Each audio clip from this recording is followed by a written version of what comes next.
Well, hello, everyone, and welcome to the Savvy Sales Lady Live. I am so glad to be with you tonight, and thank you for tuning in to learn just a little bit more about selling. Tonight's a big subject, Sales 101. And I can't give you every piece of information about Sales 101 tonight, but I am going to touch upon one of the biggest mistakes I see. And this is geared towards small businesses and solopreneurs, especially when you're trying to convert leads. Now, a lot of us have bought into, and I did too, bought into build the website, build the lead magnet, post on social media every day, and the leads will just come pouring in. And then we were told that if your leads aren't pouring in, then it's got to be your messaging, it's got to be your content, right? And even though you have followed the best and may have paid money to learn how to do this, why isn't it happening? Why are the leads just trickling in? Well, I'd like to tell you a story to emphasize the training for tonight that happened to me this past summer. I had two entrepreneurs who came to me to try to sell me their services. One was an outreach that I made. I made quite a few outreaches to book consultants, book coaches to help me finish my book and teach me how to self-publish other than just Amazon, doing it through Amazon. I wanted to learn a little bit more. So I interviewed about 4 coaches, book coaches, this past summer. And every single one of them did the exact same thing. They all made the biggest mistakes. When I first booked my session with them, just to learn a little bit more about their products and services and see if it was a good fit for me, well, you would have thought they'd done some research on me and knew I was a sales coach, right? But they didn't. Everyone confuses me with a life coach, and I don't know why. I've made it very clear that I'm a sales coach. So, one of the biggest mistakes that a lot of solopreneurs and small businesses make is they assume one particular client or prospect is the very same as the last prospect that they talked to. Everybody is different, and you have to do your research on your prospects, especially if they've booked a session with you. All right. So that's one of the biggest problems. Do your research on the prospect before you have that consultative free service that you offer to see if it's a good fit for both of you. But here's the second biggie. Well, actually, this is the biggie. And that is the biggest mistake is, can you guess what that means? It means that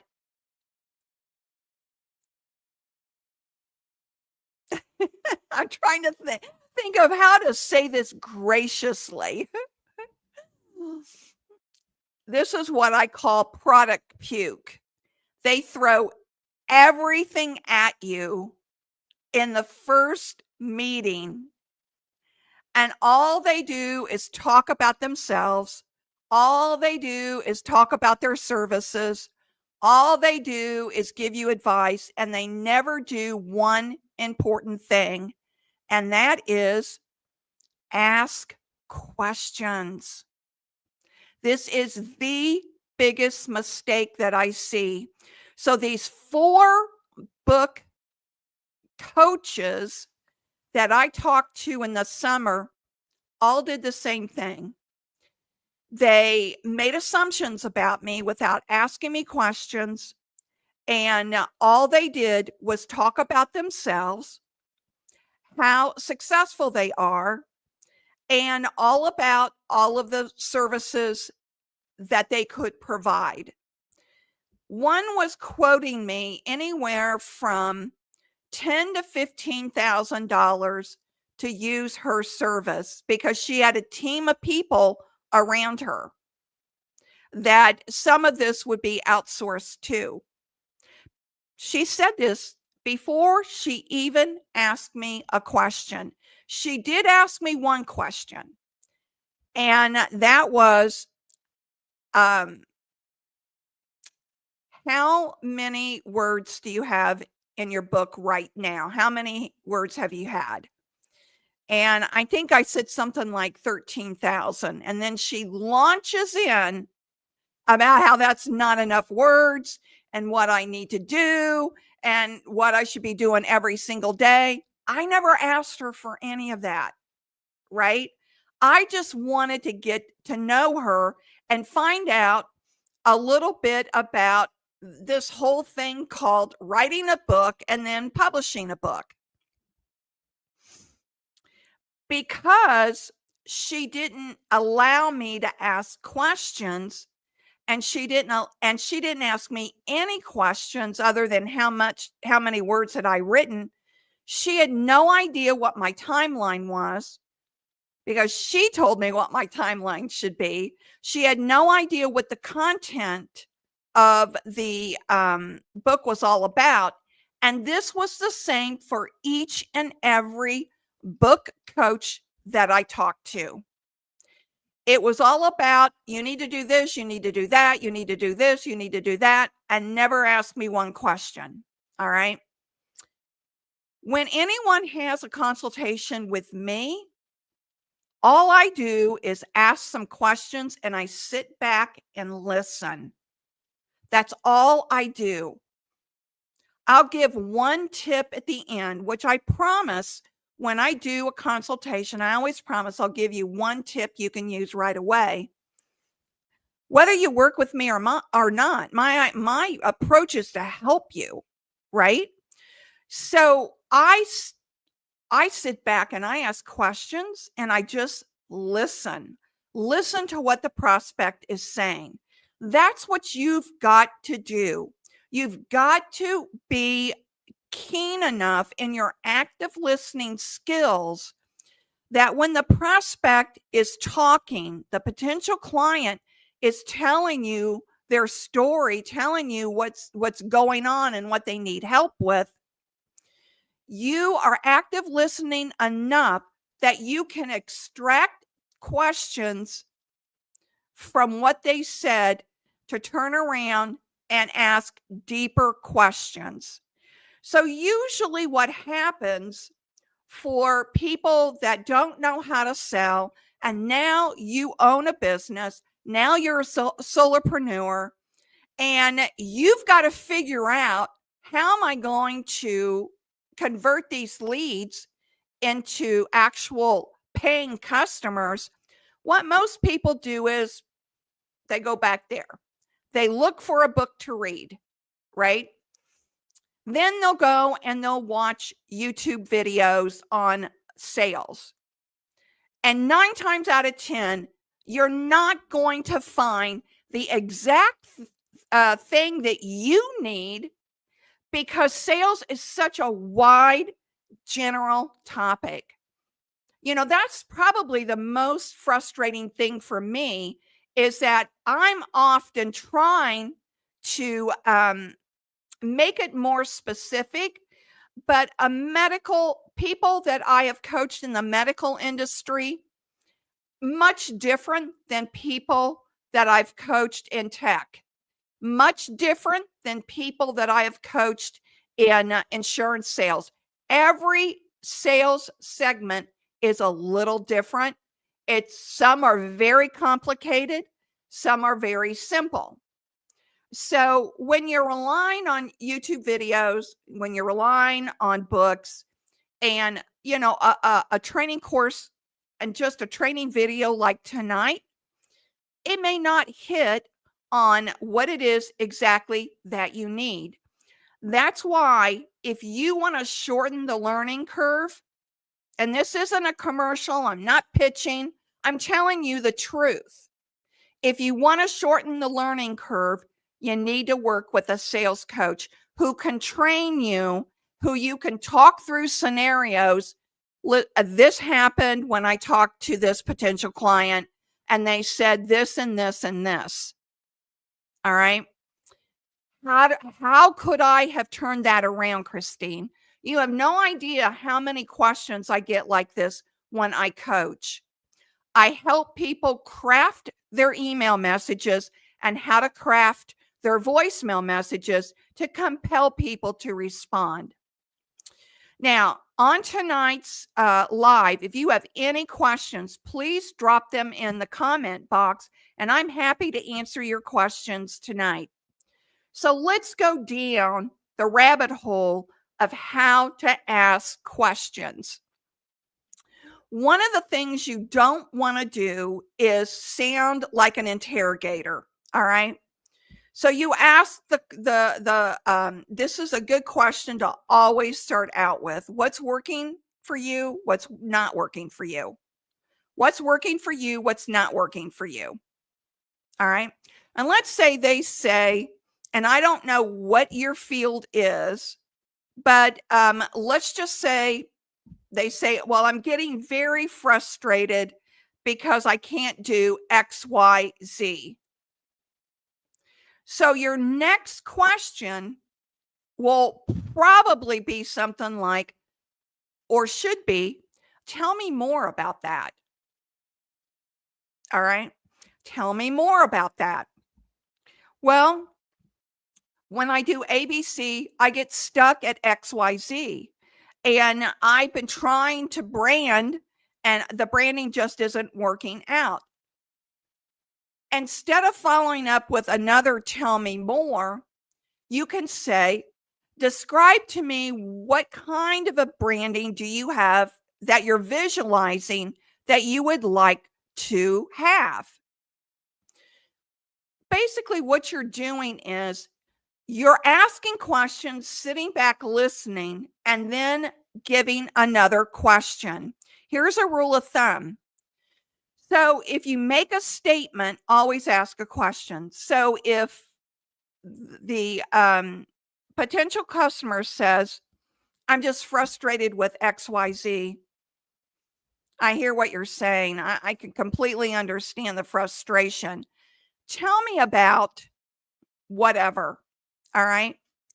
What you're doing is you're acknowledging that you hear their frustration. And then you turn around and you ask them for more information. What you don't want to do is disregard them and then go to the next question. Like, let's say, we'll just say Sally is the potential client. Sally says, well, Christine, I'm just really frustrated with ABC. And then if I don't acknowledge that and I go to something like, how are you handling XYZ? Well, then Sally sits back and thinks, well, wait a minute, you didn't even address ABC. And I see this all the time, even when I'm training sales teams. What you don't want to do is be an interrogator and just fire off questions. All right. That's one thing you don't want to do. So I'll give you a scenario with a team that I just trained. They did their call intro and was talking to the decision maker, and then they asked, well, what's working for your team as far as using tablets? And then the decision maker told them what it was. Instead of digging deeper into that, when the decision makers said, well, they're very frustrated because there's not enough storage on their tablets and they have to extract that information on an external hard drive. Well, the logical next question would be, well, then why the logical next question would be, how long does that take for your sales team to do that in their day? How often do they have to do that during the day? Right? So how often do they have to do that during the day? And the decision maker comes back and says, well, they have to stop at least twice a day and extract it and put it on an external hard drive. I can really see how that would be frustrating for your team. How has that affected your productivity? Okay. So you're digging deeper into their pain issue, into their problem. Where if you just go, what kind of issues are they having? What's your solution for fixing that problem? Who's the other decision makers that'll be a part of this process? When you go down through an interrogation, you're never acknowledging anything they're saying, and you're not digging deeper into the real issues. Okay. And the worst part is, when I met with these book coaches, they didn't even allow me to talk. They just did all the talking after asking me one question, and then they pitched me. That is not the right way to pitch. So, right after this, I'm going to give you exactly what to say. Hold on for 1 minute. If you like the Savvy Sales Lady Live, you're really going to like the Savvy Sales Lady newsletter. It's delivered in your inbox once a week. Why don't you go ahead and subscribe? The link is in the show notes below so you won't miss this upcoming newsletter. I give you one tip to focus on each week to implement immediately into your sales day. Why not sign up and learn just a little bit more? Yeah, why not sign up and learn just a little bit more? You only get one email from me a week, and that's on Saturday when I distribute my newsletter Focus Drop. So you can find that link in the description area below. Plus, you can find in the description area where you can book for a free consultation. Like I said earlier, videos and books will only take you so far. If you really want to cut that learning curve in half, work with a sales coach. And I just happen to be the best. So you might as well work for me. And no, I am not expensive. I'm not cheap, but I'm not expensive. All right, let's get back to the biggest mistake. At the end of the consultation, here's what you're going to say. So write this down. Sally, where would you want to go from here? That's it. Sally, where do you want to go from here? Now, Sally's going to do, she can only say one or two things, and that is no or yes, right? Sally, where do you want to go from here? That's not pushy. That's not pushy. That's not salesy. That's what consultants do. And as a small business and a solopreneur, yes, you are consulting if they're meeting with you about your product or service. So if Sally says, and you ask that question and you shut up and you just listen to what they'll say. They may say, well, I don't know. I don't know if I can afford it. I just don't know at this point. And then you can say something like, would payment options be helpful to you? Whether you offer payment options or not, I'm just throwing this out there. I do offer payment options. I don't negotiate my price, but I will negotiate the terms. So if someone can't afford the entire coaching fee up front, then I offer payment options. So then you say to Sally, would payment options help? Sure, I'd like to hear more about that. And then you would explain that. But if she says, I really need a couple of days to think about this. Now, I'm not pushy at all. And I'll say, well, tell me more about that. That's it. I'll just say, tell me more about that. And I've heard people say, you should say, what is it that you need to think about? I would never say that in a million years. Never. I just come back with, tell me more about that, to make it, the whole point of sales is to align with the prospect.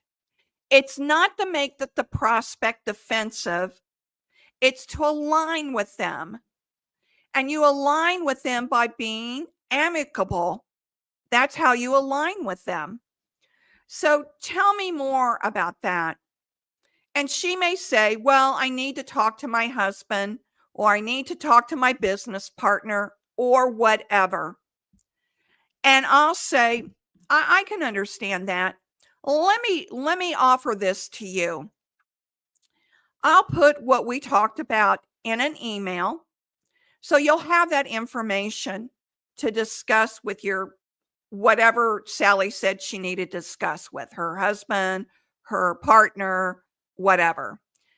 And then I'll give you a call. How about, does tomorrow at 2:00 sound good for you? I'll give you a call then, and then we can talk more about your decision. That's one way you can do it. Okay. Remember, in sales, it's your job to follow up. Don't ever say something like, if Sally says, well, I just need a few days to think about it. Great. Get back to me when the time is right for you. Okay. I only say that to people who have pushed me out a couple of quarters.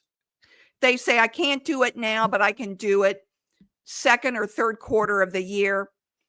I push it out because it's not a sense of urgency for them. And so I'll offer, just get back to me when the time is right for you. Because that's the whole thing, everyone. Timing is everything. Yes, people do book consultations so they can learn about your pricing, so they can learn a little bit more about you, meeting you face to face, so they can learn a little bit more about working with you. That's all in the trust building arena, right? But if they're coming to you with a specific problem and issue, and they tell you that they need a couple of days to think about it, it's your responsibility to reach out to them. Do not let it go past 48 hours.